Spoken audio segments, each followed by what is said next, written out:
this is Emmanuel, and in today's video we'll be talking about conservation of energy requirements and steady and unsteady heat transfer. Please subscribe to my channel in order to get a notification whenever I upload a video like this. So for many heat transfer problems, the first law of thermodynamics provides a useful tool.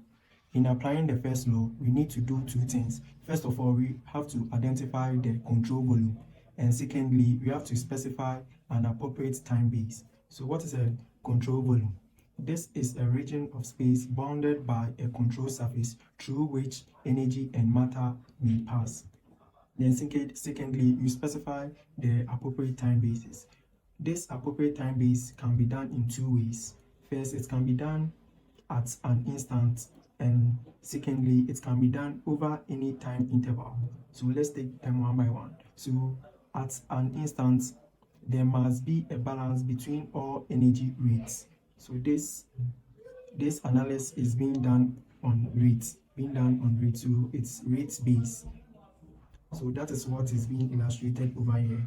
So energy input plus energy generated minus energy output is equal to energy being stored. So this dot signs over here means that it's rate. So the rate at which energy is being inputted plus the rate at which energy is being generated minus the rate at which energy is being outputted is equal to the rate at which energy is being stored.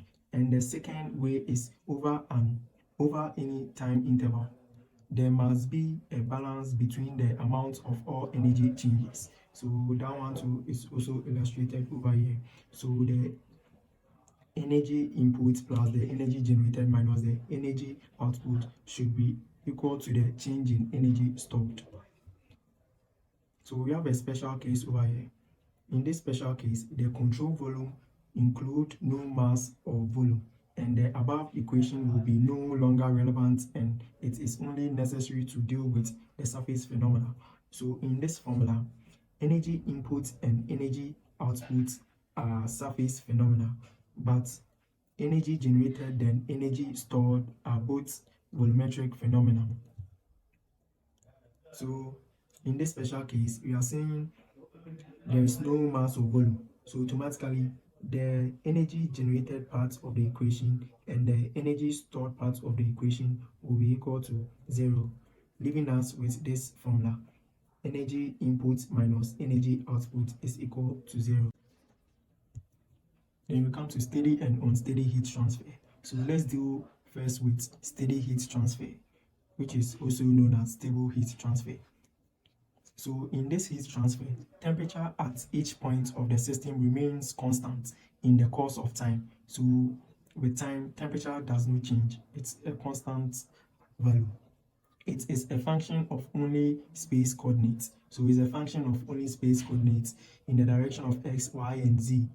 So the change in temperature over time is equal to 0. Then also constant rates of heat exchange. We have a constant rate of heat exchange. Okay, so the heat exchange is also a constant rate, meaning the heat influx equals heat efflux. And also no change in the internal energy of the system during the process. So because the temperature is not changing, there's no change in its internal energy. So examples of steady heat transfer. First, we have cooling of an electric bulb by the surrounding atmosphere. Secondly, we have heat flow from the product of combustion. Thirdly, we have water in the tubes of a boiler. And also we have hot to cool fluid in a heat exchanger. And also we have heat flow from a refrigerated space to a cooling surface of the evaporator. And also we have a cup of coffee cooling down. And also we have warming a car in the sun. So all these are examples of steady state heat transfer. And let's go to unsteady heat transfer. So unsteady heat transfer, temperature of the system changes continually with time. So with time, temperature changes. So temperature is a function of both space and time. So in this case, temperature is a function of both space and time. So temperature is a function in both the x-axis, y-axis, and the z-axis, and also with time. So in this case, the temperature is not equal to 0. So the change in temperature with time is not equal to 0. Heat transfer changes with time. Change of internal energy of the system. So because the temperature is changing, automatically the internal energy of the system will also change. And also in this case, there is energy storage. So energy storage is a part and parcel of the unsteady heat flow. And let's go to some examples. So I have 4 examples here. Firstly, we have the warm-up periods of furnace. Secondly, we have boilers and turbines. Thirdly, we have cooling of casting of foundry. And fourth, the last one, we have heat treatment and stress relieving of metal casting. So lastly, we will look at a special case of the unsteady heat transfer, which is a transient state. So this is a special kind of unsteady state where the system is subjected to cyclic variation in the temperature of its environment. This cyclic variation in the temperature of its environment means that the temperature at a particular point of the system returns periodically to the same value over and over again. So the rates of heat flow and energy storage also undergoes a periodic variation.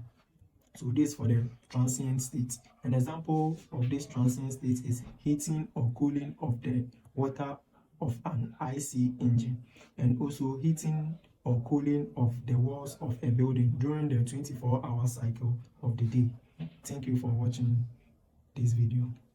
In the next video, we'll be solving questions on what we've done so far.